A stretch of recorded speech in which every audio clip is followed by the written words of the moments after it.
Greetings and welcome to our forum today. My name is Wayne Jennings and I will be the host for today's discussion titled Police Accountability, Racism, Reforms, and the Future. Given this subject, we hope to challenge you with new information about the police that you'll continue to think about and share with others. Hopefully some type of action or improvement might take place in the future due to this community discussion. As Unitarian Universalists, we organize these forums as a congregational service to the community to support personal reflection, social action, and to encourage individual and collective growth for all who attend. I would like to now introduce the coordinator for today's forum, Susan Alcorn. She will introduce the topic and today's speakers. Susan? Thank you, Wayne. I appreciate that. I want to explain why we chose today's topic. Because we need to learn more about community policing and safety in all of our communities. And in Ohio, 45% of the prison population is African American, but they only comprise 14% of the state population.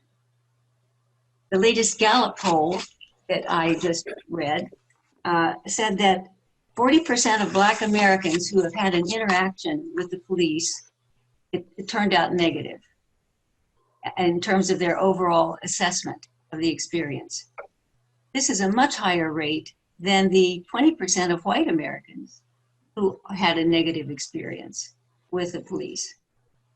Racism is an issue that we all have to deal with, and that includes the police departments.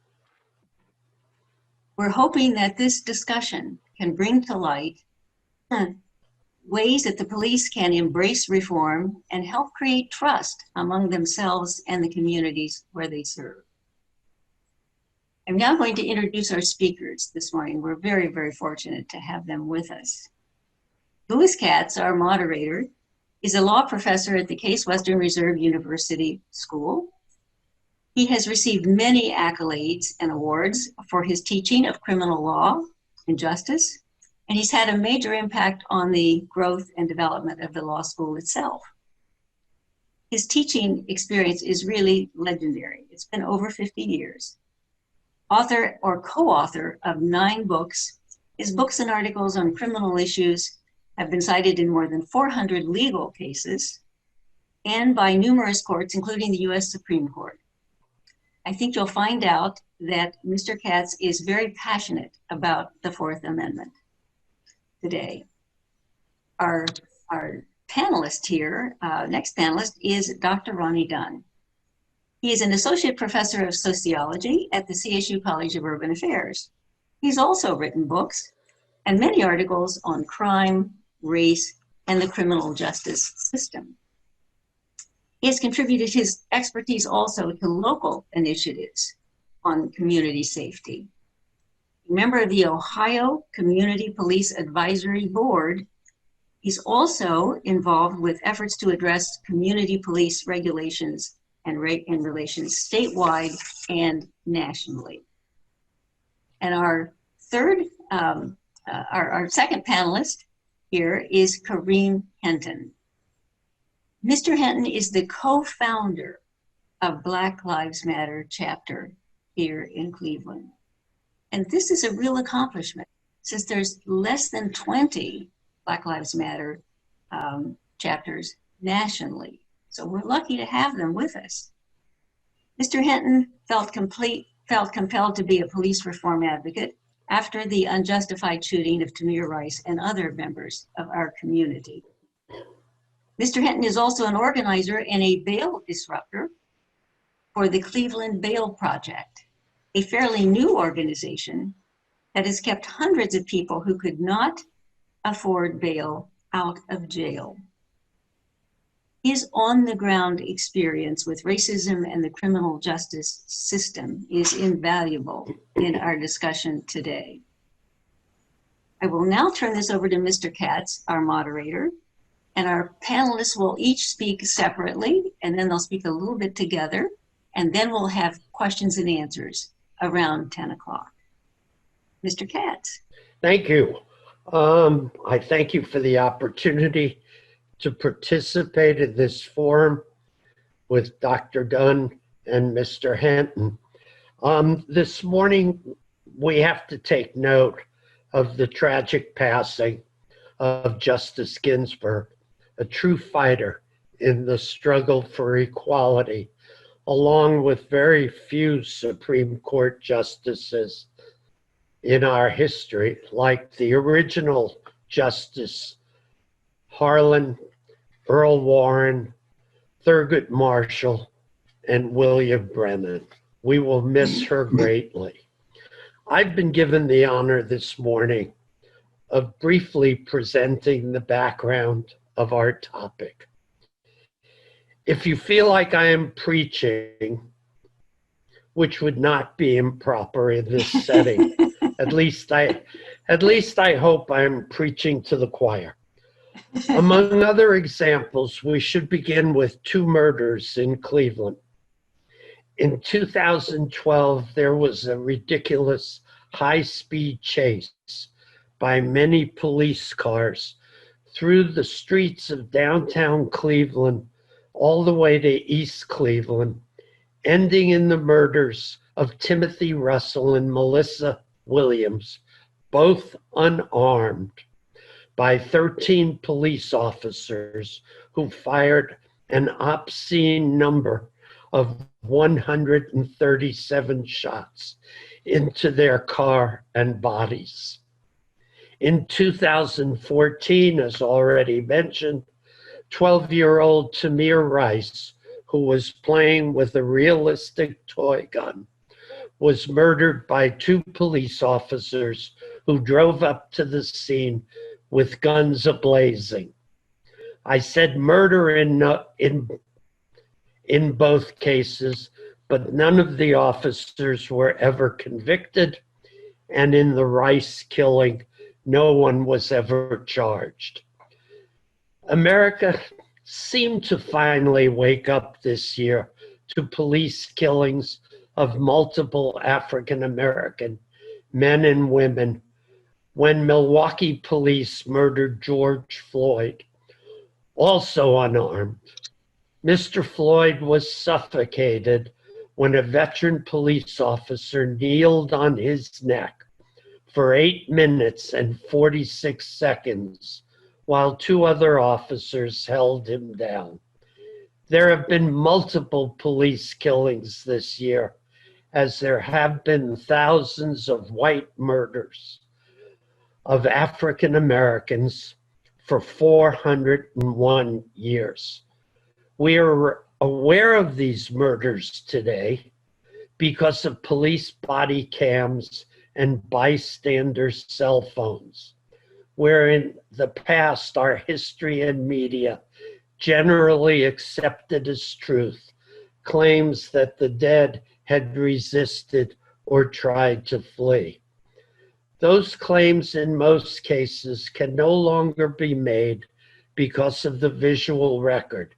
But even so, many Americans accept those claims as true, refusing to believe what they in fact see.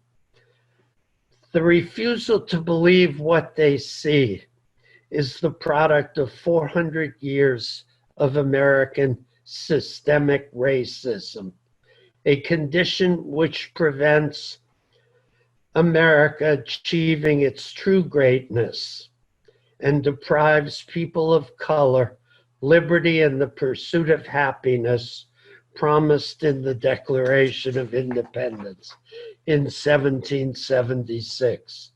When we talk about the deprivation of those inalienable rights, let's focus on the actual deprivation of the right to life.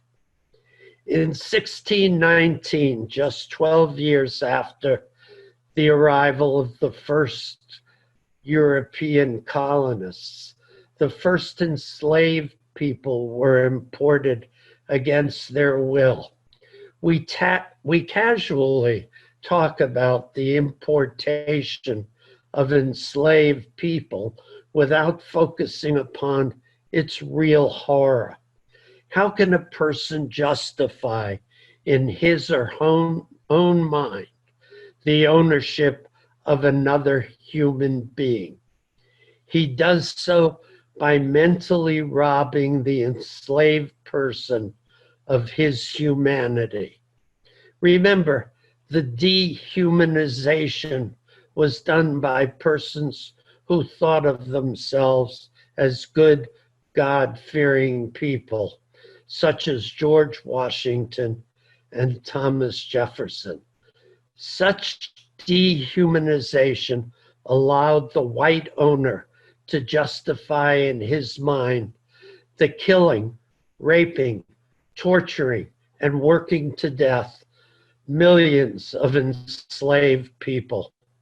Shamefully, we have never overcome that dehumanization, which is the seed of systemic racism threatening our society today. It is America's white problem, and people of color have continually and in every way suffered from systemic racism. In our history, we have made two legitimate efforts to overcome systemic racism, both times against incredible opposition. The first period of enlightenment in the country began in 1863 with the Emancipation Proclamation and ended tragically in 1876, which marks the end of Reconstruction. After the Civil War, the newly freed slaves made heroic efforts to uplift themselves, to attempt to share in the benefits of equality in this society, only ultimately to be denied. They taught themselves to read and write, the penalty for which as slaves would have been death, and insisted upon education for their children. They strove to engage in the agricultural and commercial economies, and most important, they exercised the right to vote and participated in the electoral process, electing sheriffs and local and state governments and sending to Washington the first Black United States Senator and members of the House of Representatives. They were promised by Congress 40 acres and a mule as reparations for generations of enslavement. But the 40 acres and a mule never materialized, and the promise is still owed to this day. They made these gains against terrible odds and abuse. They were terrorized, beaten, and killed, and blacklisted by those who sought to reinstitute the institution of slavery. The gains the freemen made were under the protection of federal troops stationed in the former Confederacy. But those gains went up in smoke following a political deal in 1876, which resulted in the removal of federal troops from the South. Jim Crow laws were instituted, destroying the hard-fought gains achieved following the Civil War. In the place of freedom and even limited opportunity, the newly freed men were reduced to penury through sharecropping. Segregation replaced freedom, separating the races in all endeavors under a fiction called separate but equal, which was never equal. Slavery was reintroduced through convict labor, and most consequential, the right to vote was canceled for almost all people of color throughout the southern states through the use of terror and economic blackmail. For 75 years, systemic racism reinstalled white supremacy enforced by lynch mob justice and accepted with a wink and a nod by the federal government. The second attempt to achieve equality and overcome systemic racism began with the civil rights movement and the enactment of the Civil Rights Law of 1964 and the Voting Rights Act of 1965, which brought real gain and progress. I don't mean to make it sound like the gains made in the 1960s did not come with great cost. Those advances came as a result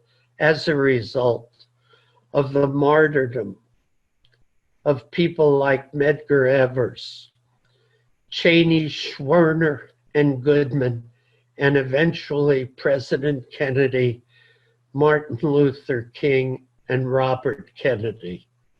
But they were real gains made, including the election of the first American president, African-American president, Barack Obama.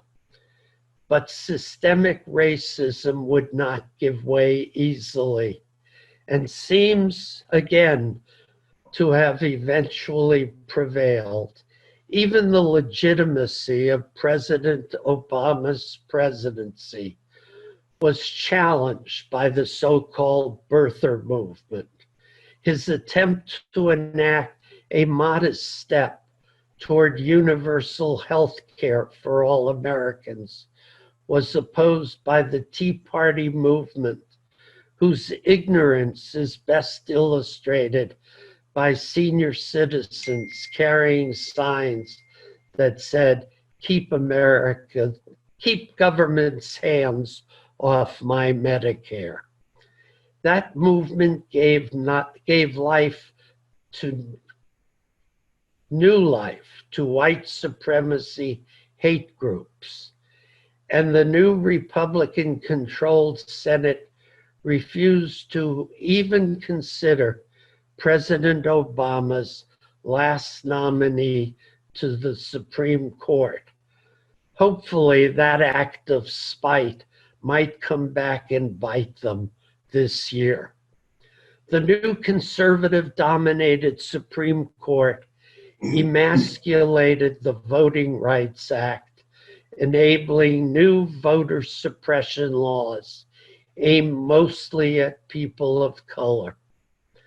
The White House is occupied by the man who originated the birther movement, who denies the existence of systemic racism, even blaming protests against the murder of George Floyd on radical lessons of slavery and racism. Hopefully, like talks like this. He encourages white supremacy and hate groups and justifies police violence against people of color. In other words, the movement to end systemic racism seems to have failed or is failing again.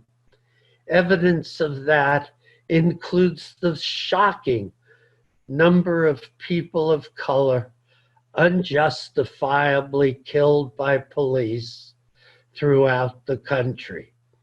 Here in Cleveland, systemic racism endangers the progress made by the consent decree adopted to end biased policing and excessive use of force by police. That is, if ever there was any real progress made towards challenging the nature of the Cleveland Police Division. I apologize if I have overused my welcome, and Dr. Dunn and Mr. Henton will pick up the story from here. Dr. Dunn going first. Thank you. Thank you, Professor Katz, for that very comprehensive historical overview of the history of race in this country that has brought us to the present. I'm going to be brief, and I'm going to touch upon an aspect of that history as well, and that being the relationship between African Americans and the police, which, as Professor Katz indicated, stems all the way back to slavery. That relationship was formed through the antagonistic nature of the relationship with the slave patrols, the paddy rollers, as they were referred to. As early as 1690, the state of South Carolina had issued and enacted a policing function which required all white citizens under penalty of 40 shillings to stop and, in essence, arrest any Black or slave found out of their home plantation without a pass. So I submit to you that was the earliest form of racial profiling. We know that race has always and still is used as a form of social control of African Americans and people of color in this country. There were few slaveholding states or counties within the slaveholding states that did not have a slave patrol or paddy rollers to control their Black population. And those slave paddy rollers, they were typically poor, young white males that took pleasure in arresting, detaining, whipping, and beating the African American population in those states and in those counties.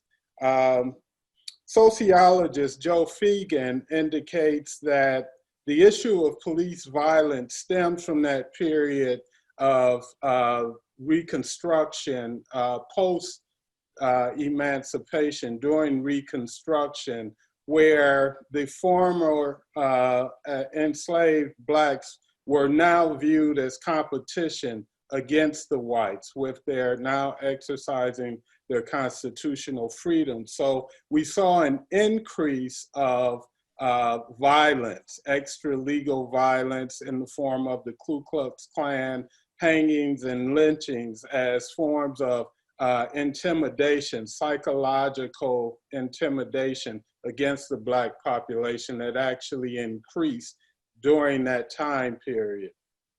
As we know, Jim Crow and convict leasing continued for almost another 100 years post emancipation. It wasn't until the 1964 Civil Rights Act that Jim Crow technically ended in principle.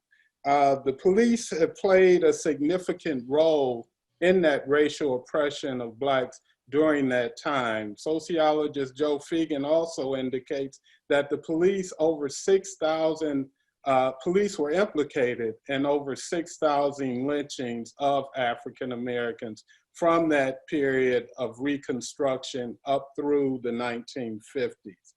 And once again, we have to understand that antagonistic relationship.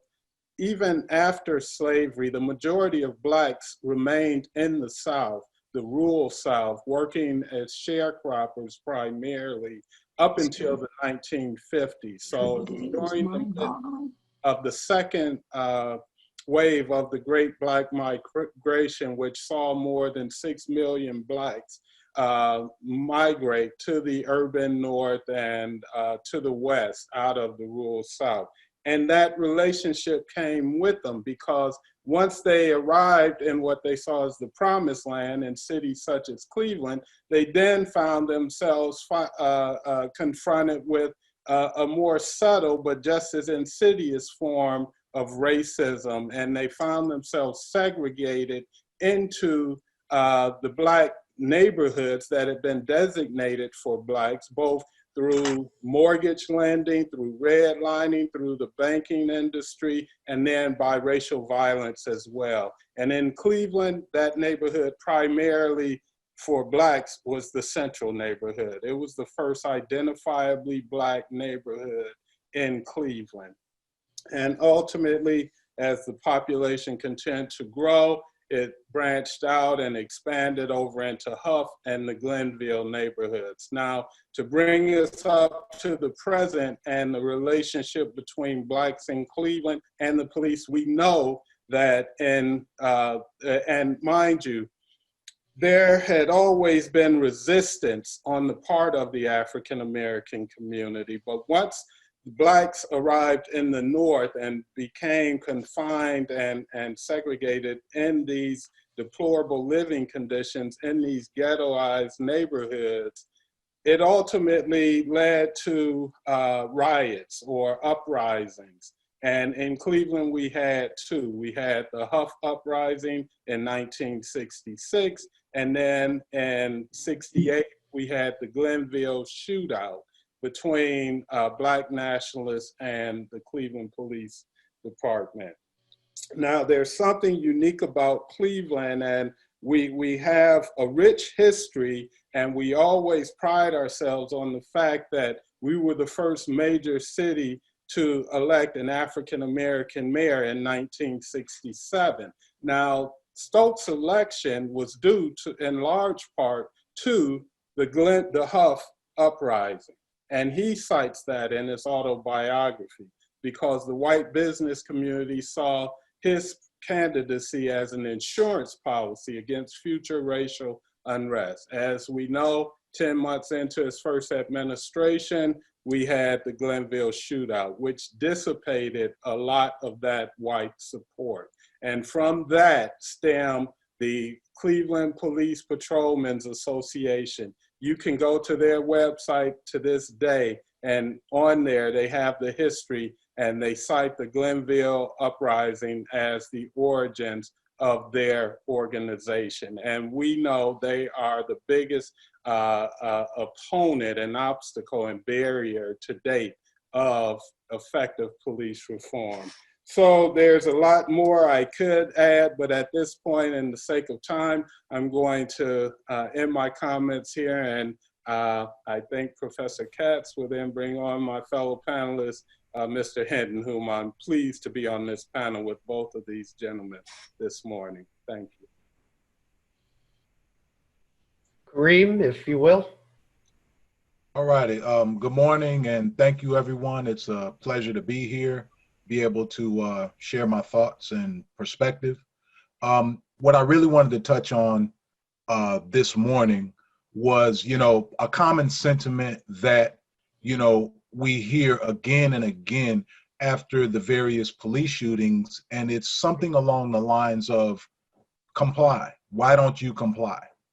And one of the things that, I wish to convey with regards to why folks do not comply as they see it, is that we're talking about, in many instances with, not just with Blacks, but with other people of color and other folks that are a part of, a disenfranchised demographic, is that oftentimes the only thing that we have is our dignity.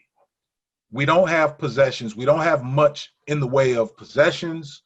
So many things we're going through in everyday life, every day, just compounded, one thing compounded upon another, just shows us how we are powerless, how we have very little say-so in what happens and control in what happens in our lives. So much so that the only thing that we're in possession of is just our dignity. People's perception of us as far as what we put out there, physical appearance and so forth. And so when you have law enforcement that confront you and you know that you're not wrong, or you know that others get treated in this same situation so much better than you, they're not coming to take away your money. They're not coming to, take away something that obviously, you don't have, or maybe you do have, but they're coming to take the one thing that you know that you have and that you don't want to relinquish control of, whether it's in front of your children, your significant other, whether it's in front of your peers or just other people in the community. You're not ready to lie down on the ground when you haven't done anything. You're not ready to come out of your car and treat it as if you've done something wrong when you have your license. You've done everything you're supposed to. You have your license, you have your registration for the vehicle, all of those things. And yet, for driving 10 miles over the speed limit where they should just be giving you a ticket, you're being pulled out of the car. And so, people have to understand, in many cases, it's about dignity. It's about fairness and equity in treatment, because we will see, and we have seen even, things that have happened here locally where, we've in Northeast Ohio, where, you would have a motorist who happened to be, at the time they didn't know it, but who happened to be someone who was in politics and working in our justice system, get pulled over, protest about the fact that they were getting this ticket, yell, curse at the officer. Not one time does the officer tell them to get out of the car. They rip up the ticket or ball it up, throw it on the ground, and then all the officer does is say, hey, get out and pick that ticket up, or I'm going to have to give you a fine for littering. We would love to get that kind of consideration and that kind of treatment, but in so many cases, it's about, like I said, it's dignity. And so when you're confronted by, a law enforcement or an agency that, as what's been mentioned, for example, by my fellow panelist, Ronnie Dunn, is, that has this history that's so rooted in racism, so rooted in white supremacy and the oppression, of a people. When you have this agency that's coming up to you, but they're telling you, in the propaganda, like, we're here for the community. But what we see is something totally different through our own personal experiences, through the experiences we see from others, which make us fear for our lives, but also just in not always what they say and do, but what they don't say and do. And so what I mean by that is, for example, when you see organizations, racist, white supremacist organizations, groups of people like the Proud Boys and other neo-Nazi groups, Confederate groups that, they want to make America great again because they reminisce to the days of when, blacks were held more underfoot. When these groups of people are flying their colors, are, speaking up, showing up at their rallies, always, saying things about the police, aligning themselves with law enforcement, you never hear law enforcement disavow them. You never hear law enforcement say, we don't want that association. It clearly backs up what we've all known over the years, is that these people, they always have traveled in the same groups. They're intertwined, these different fascist or racist groups, they're intertwined. They are in the ranks of law enforcement, dwell in the ranks of them. They have this commonality. And whether they recognize it as such, we know what we see, we know what we experience. And so, and what this leads me to, is when we have this justified fear, this justified resentment this justified apprehension, what this leads us to is this, and this is just one of the many solutions that I think are going to help us end a lot of the problems that we see. But like I said, I'm speaking particularly to, that interaction between law enforcement and blacks, people of color, is that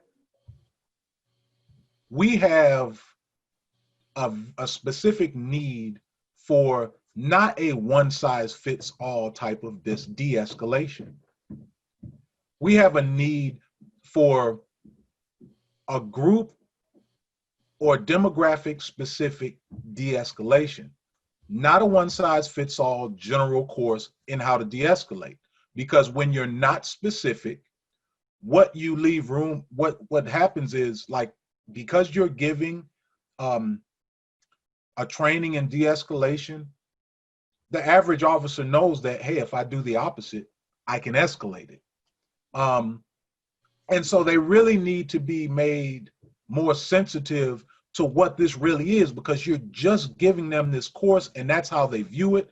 If you look at, I've been fortunate enough to have some friends who have been doing some work in looking at the various trainings that law enforcement takes that's mandated by OPATA.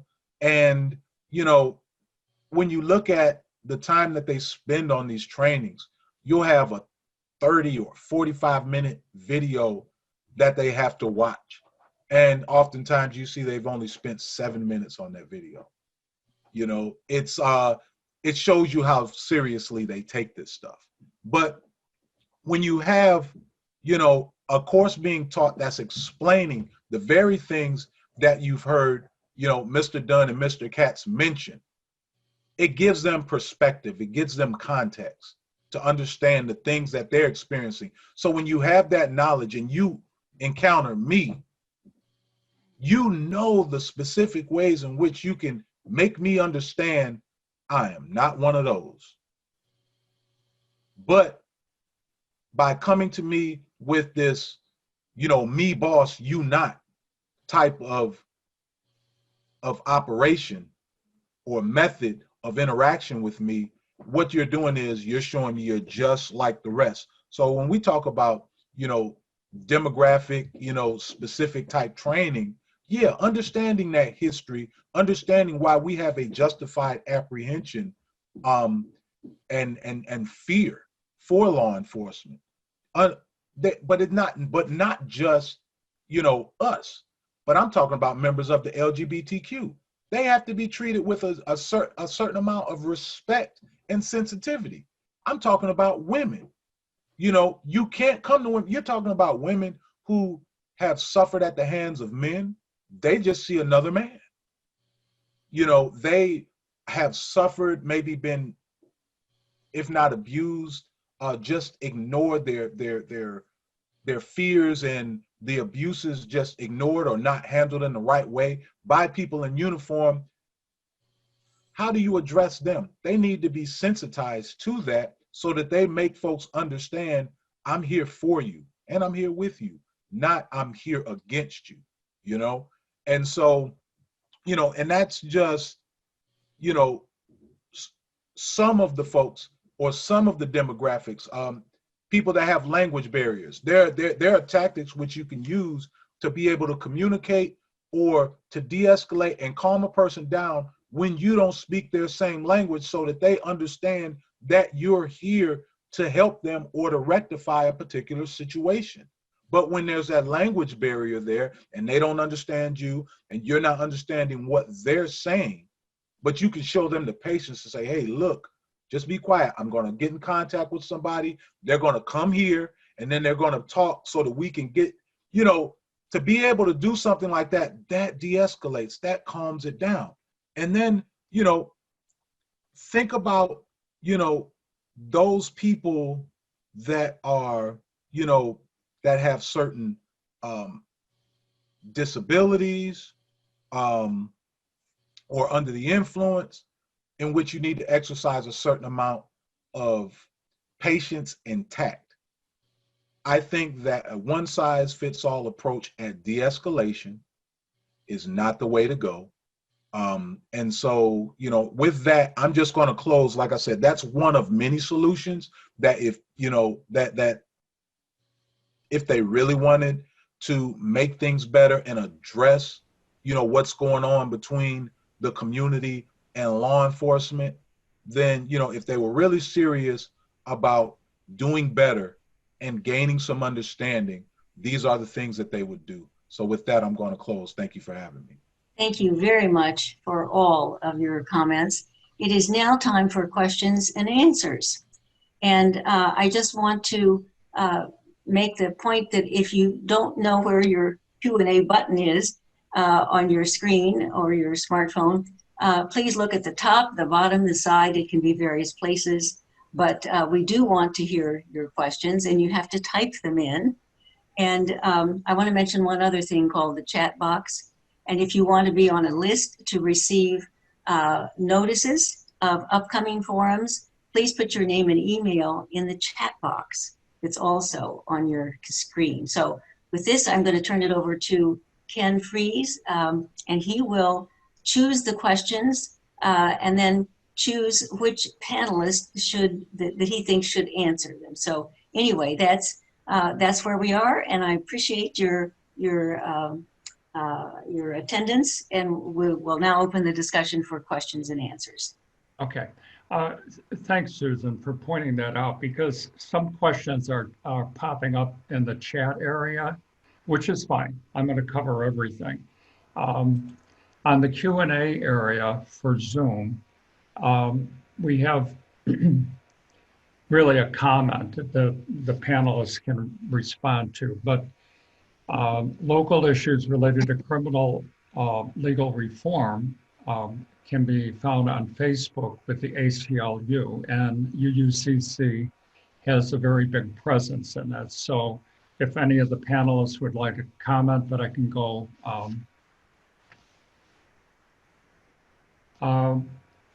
The other thing, there's a question dealing with defunding, and I direct this to Kareem. Black Lives Matter Cleveland released a 10-point plan for reforming the police. The proposal in part talks about defunding. Now, some people think defunding is rerouting certain funds to different government agencies that are funded by the city of Cleveland. But Kareem, or any of our panelists, can you identify where these funds would be redirected and how they would be effectively used? So if I could answer that first. So for starters, what a lot of people don't understand, like we're looking at things, when we look at crimes, we oftentimes address, the symptoms, but we're not addressing the causative factors. So for example, we just had millions of dollars come in here to get a violent, Operation Legend is what it's called, or Operation Relentless Pursuit. Anyway, those millions of dollars that came in for that, just think about it like this.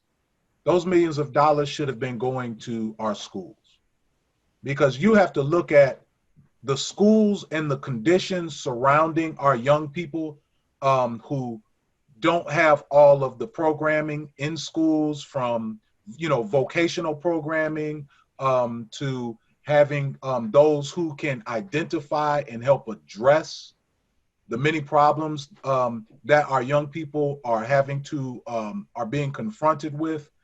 By not having that money going to the schools, what you are effectively doing is you are keeping a factory filled with the product to help produce what you would consider the problem.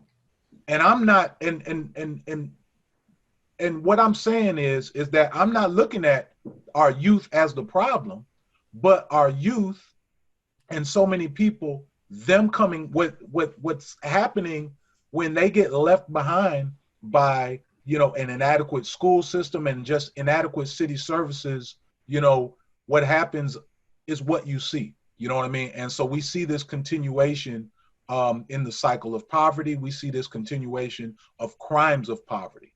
And so if we actually put money into schools, school programming and such, that would just eliminate so much. And by eliminating so much crime through this means, you lessen the need for police, which means you lessen funding that has to go into police force, because you don't have a need for all that manpower of what, over 1,600 officers?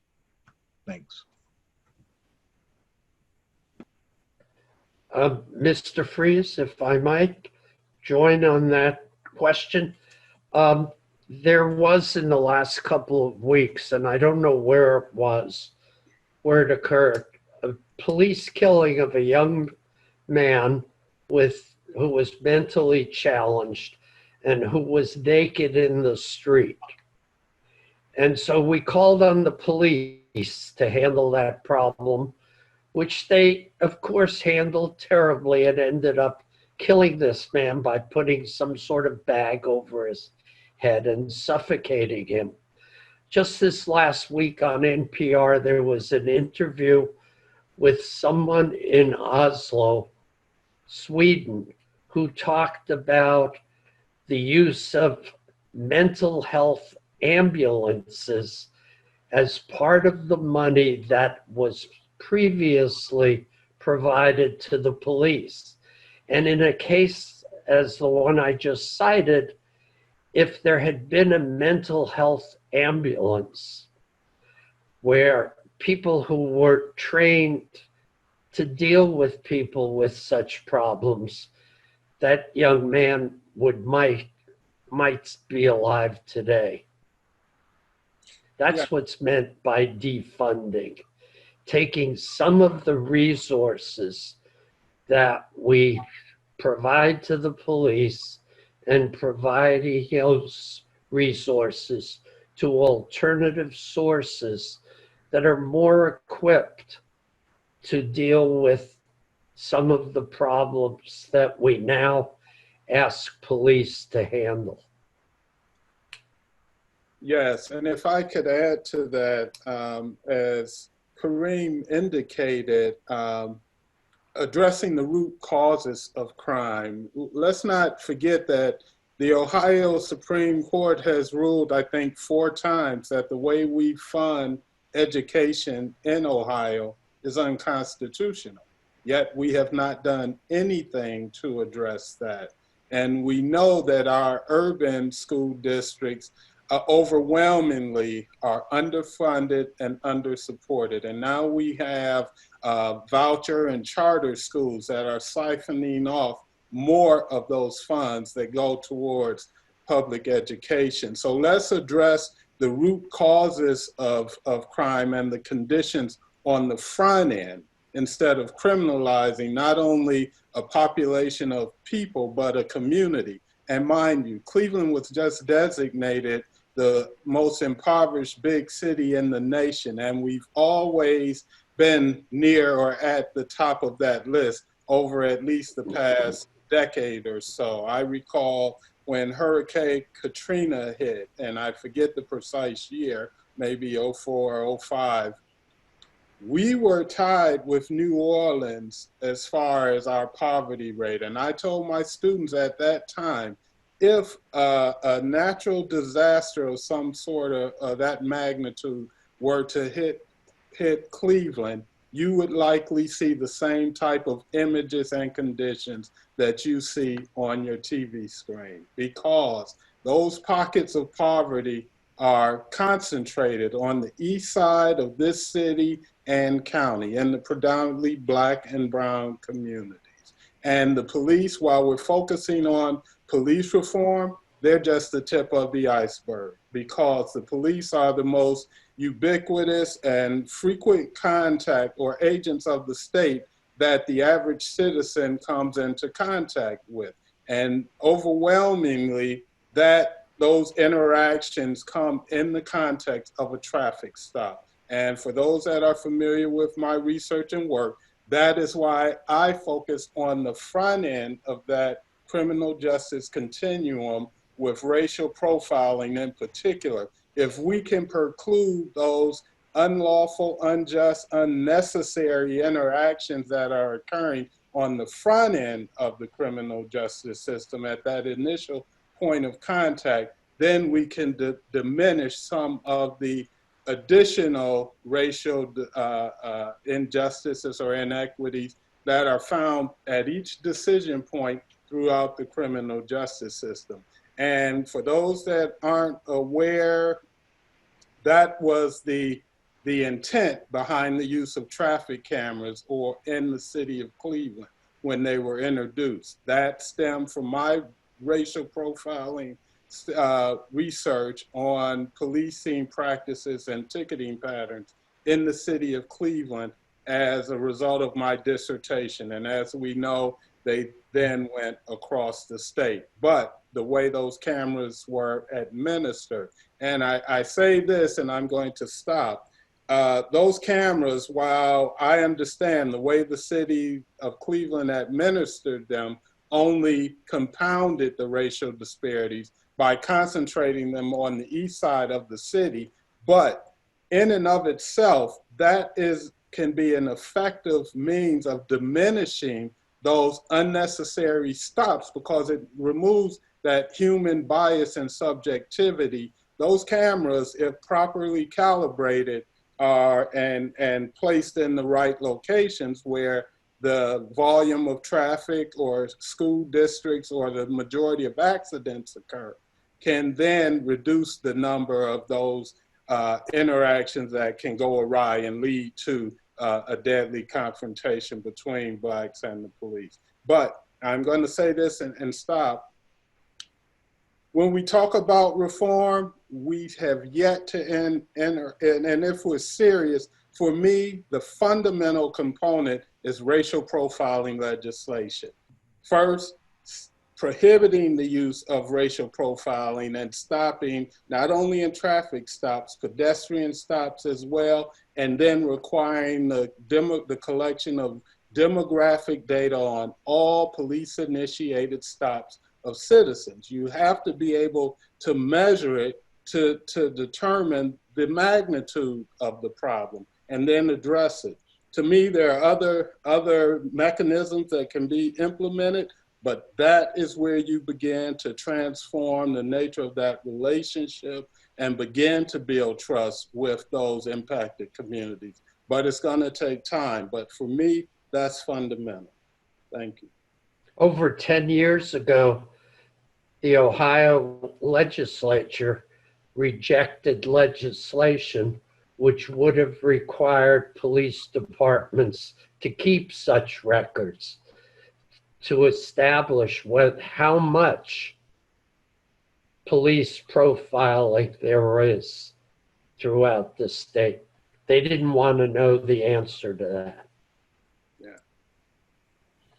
Well, it's an interesting comment that Dr. Dunn brought up about racial profiling, because there's quite a few questions about profiling. And one question I think maybe Dr. Dunn responded is, given our history and current situation, what are some ways we can eliminate this profiling? And apparently the data that would have been collected would have been helpful, according to Dr. Katz. But does the panel have any comments about how we can somehow eliminate profiling? Any comments? Yes, once again, for me, any municipality that is serious about police reform, I know at this current moment, a lot of municipalities are talking about police reform, trying to undertake initiatives to do that and improve the relationship between their police agencies and their broader community, and specifically their residents of color.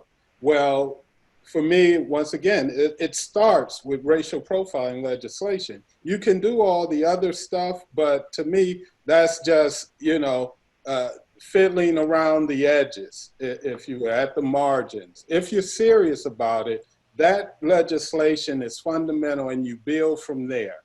And once again, that legislation, and I can provide a template of that. It's been introduced to the city of Cleveland. The state agency I work on, we have established a standard on bias-free policing, which requires or calls for the collection of that demographic data.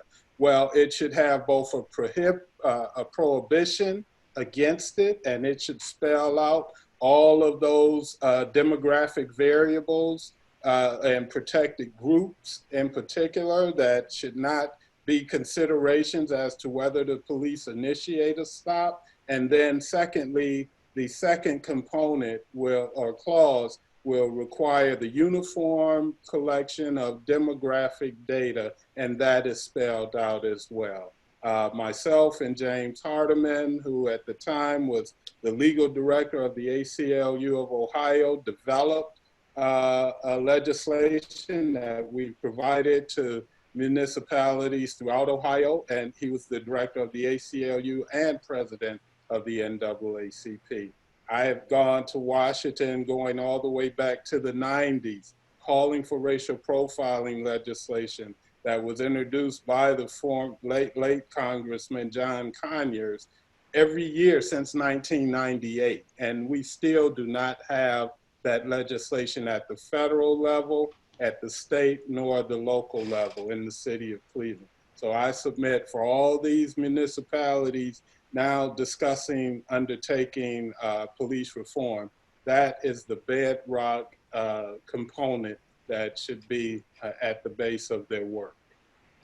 So if I could say this, I think Dr. Dunn really addressed that, that question, but I wanted to add this, that I can tell you how not to, or how you should not be addressing it.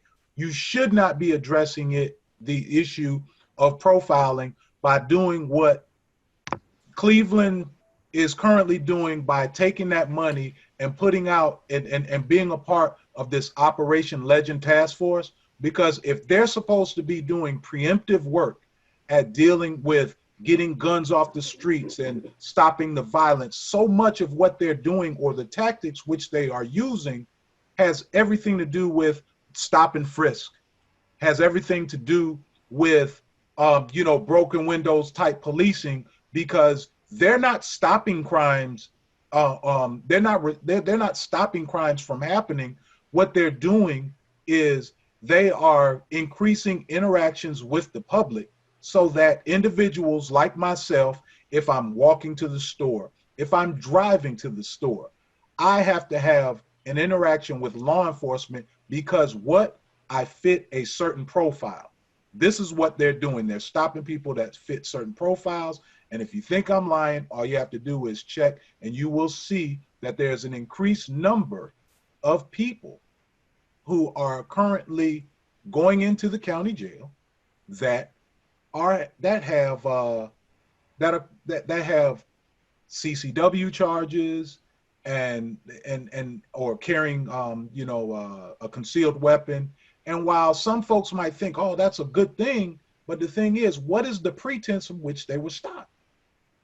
What is the pretense in which they're having this interaction? There's not an accompanying charge with that. It's not that, oh, well, they were driving erratically, and so therefore they have, this ticket that's accompanying that. It's just that because it was initiated just by profiling, and therefore they were stopped. And then that resulted in that gun charge. And you're talking about somebody who maybe just doesn't feel safe, and they're walking to the store. And who's got a right to be safe. The very subject that we're supposed to be talking about today, the consent decree in Cleveland, is in its 5th year, has cost millions and millions of dollars, and its purpose is to achieve bias-free policing and the reduction of the use of excessive force. It doesn't sound like there have been many achievements towards attaining those goals. They've spent years developing new policies, but the policy is only so good as the training of officers, the commitment of leadership in the police division and the city, the mayor, towards achieving those goals. And as a member of the Cleveland Police Commission, the voice of the community, I personally don't see much achievement towards that end. And according to what Ronnie and Kareem have said, they don't feel there's any change at this time. And one other point I wanted to make and emphasize relative to the issue of racial profiling, the Cleveland Police Department there are 2 Supreme Court rulings, precedent-setting Supreme Court rulings that are germane to the issue of racial profiling that stem from incidents involving the Cleveland Police Department, and those being Mapp v. Ohio, which defines the parameters or the admissibility of evidence obtained by the police through a search, whether it's a lawful or unlawful search, and Terry v. Ohio, the Terry frisk that stems from that, which define the means by which a police officer can stop a person and search their person or their vehicle or their persons, in public space. So those 2 issues stem from incidents involving, and they both pertain to race. They're racial-based cases. Mapp v. Ohio, I think it was 1959. Terry v. Ohio, 63. The late Congressman Louis Stokes argued Terry v. Ohio before the Supreme Court in 68 before going to Congress. So the Cleveland Police Department has an important and long history relative to this issue of racial profiling. And I actually wrote about that in both my dissertation on racial profiling and in my book, Racial Profiling, Causes and Consequences, which I had the honor of having discussions with the late Congressman about that work and the importance of that case in regards to addressing racial profiling. We lost Ken Freese's connection, so we have a lot more questions and only about 5 or 6 minutes left to do them. So I'm going to just kind of at random pick. One of our questioners wanted to tie together the movement for police reform and the movement for bail reform, how those are connected. And I think, Kareem, that might be best for you to start. Okay, so I'll make this real quick.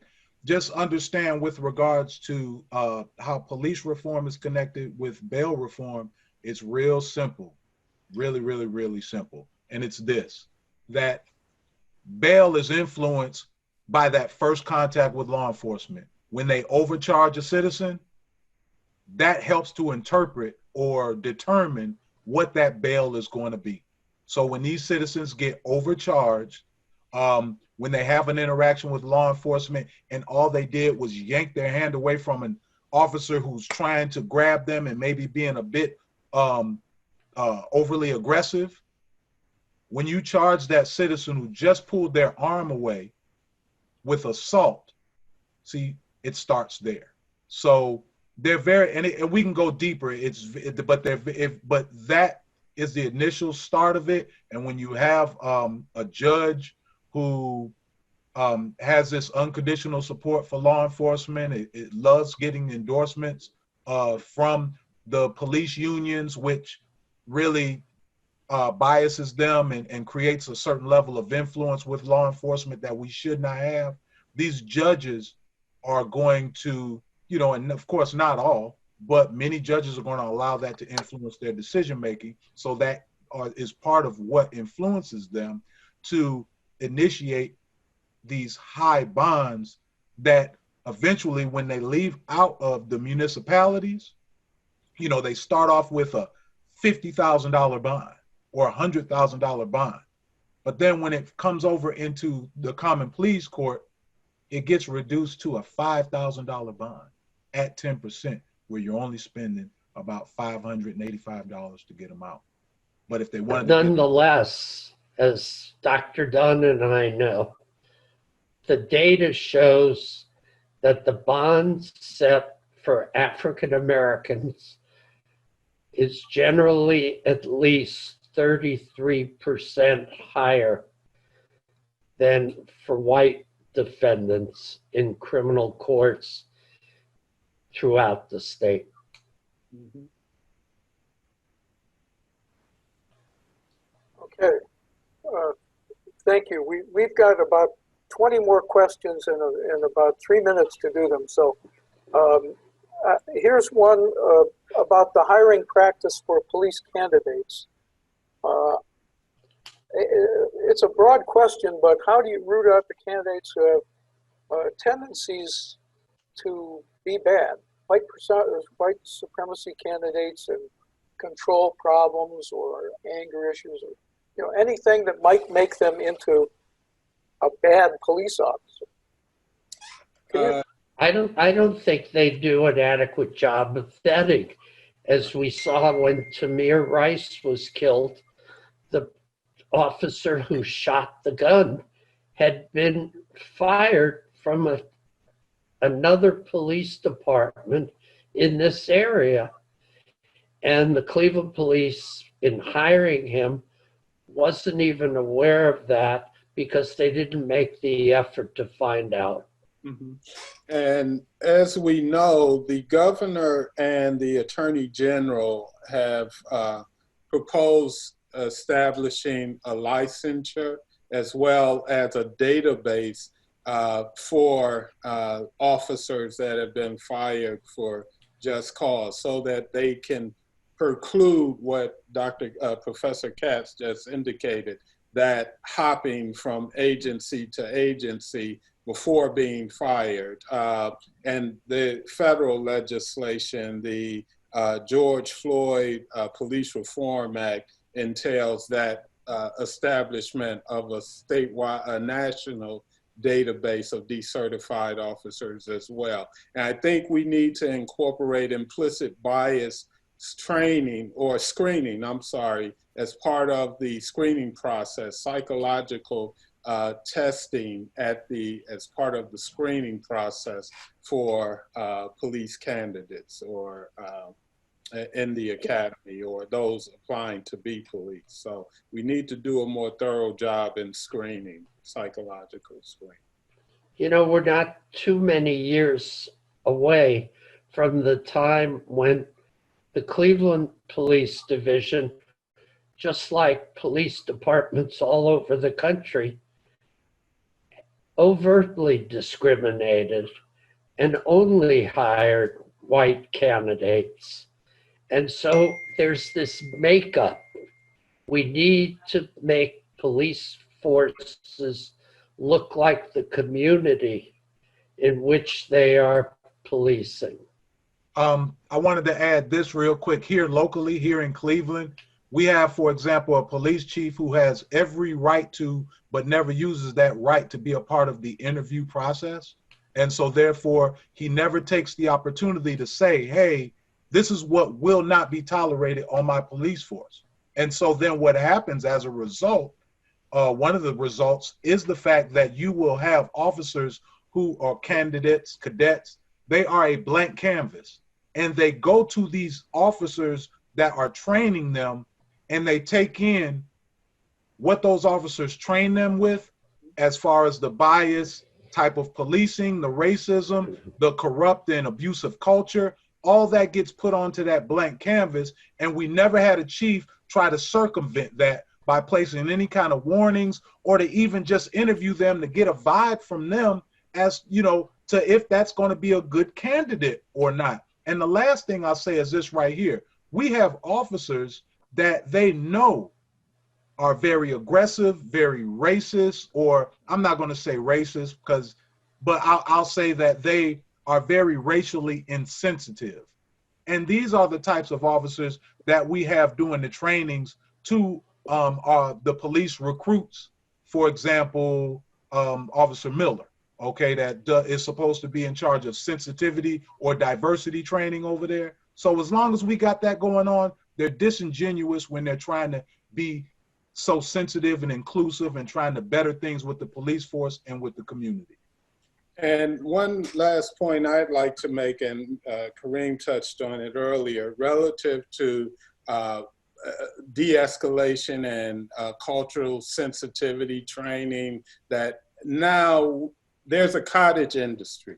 A lot of entities see this as a purely economic opportunity. There are a lot of, all training is not equal. And once again, I'm the Chief Diversity Officer at Cleveland State also, as far as being a professor in the College of Urban Affairs. So I know what needs to be in that type of training. But once again, we have entities that are just taking a cookie cutter approach. And they see this as an opportunity to benefit and profit certain entities, and that is taking place locally. I do know at the state level, we intend to begin taking a look at that and maybe establish a certification for these agencies or entities providing training, because all police agencies now are, urgently trying to find this type of training. But for many, it's just checking the box. And those type of approaches are actually going to do a disservice to those affected and impacted communities, because now these police agencies, they'll say, well, we went through this training. I will almost assure you, over time, when we look at the data and look at those entities that are all of a sudden now reform-minded, that have traditionally been providing police training in the traditional status quo, very aggressive policing, I mean, on its face, it should ring hollow. But over time, I will almost assure you, we will see that it has probably had an adverse impact rather than a positive impact. For those Wayne, do I have another 30 seconds? Go for it.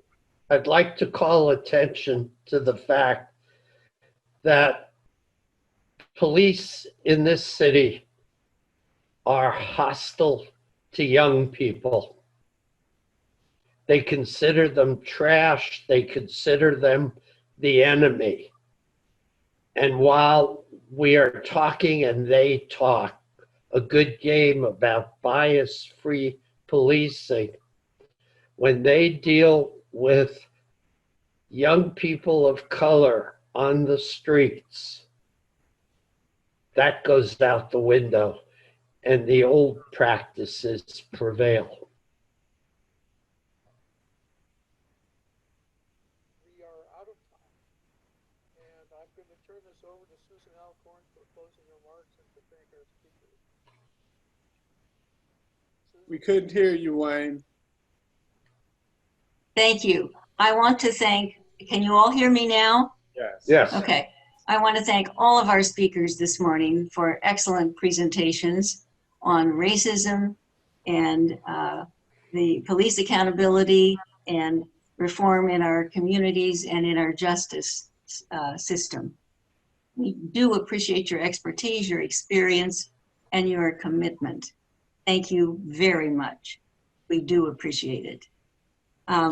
Next Sunday, I want to call attention to the fact we'll have J.B. Silvers, a professor of health finance at the Case Western Reserve University Weatherhead School of Management, and he will speak to us on the long-term impact of COVID-19 on the stability and the financial commitment, and the financial condition of our current healthcare system.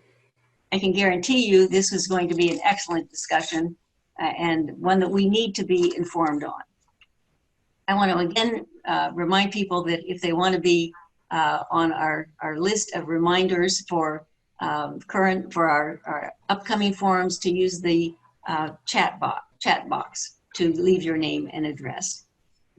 This forum has been recorded and it will soon be available at our website, uucleveland.org.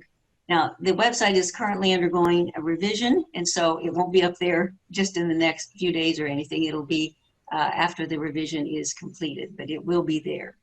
So we want to thank you again for joining us today.